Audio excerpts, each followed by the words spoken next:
కుటుంబం వద్దంది, అంతే అయిపోయింది. చెప్పింది మరి ఆ అబ్బాయి కుటుంబ సభ్యులు అందరూ వద్దని వెళ్ళిపోమని చెప్పారు అంటుంటే కాదు మేము చేస్తామని చెప్తే అప్పుడు అడ్డుకోరు మరి చేస్తారు.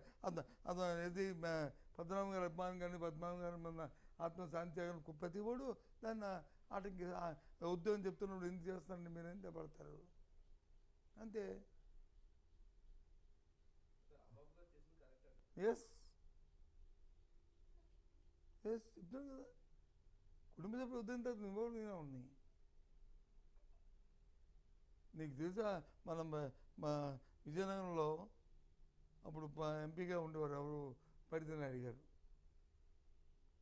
ఆయనకి ఇవ్వకూడదు లేదు అంటే ఆయనకని కాదు సారీ ఎంపీలకి చేస్తే ఇవ్వరు. కానీ ఆయన పెద్ద ఆయన 2 సార్లు జిల్లా చైర్మన్ చేశారు, 2 సార్లు ఎంపీ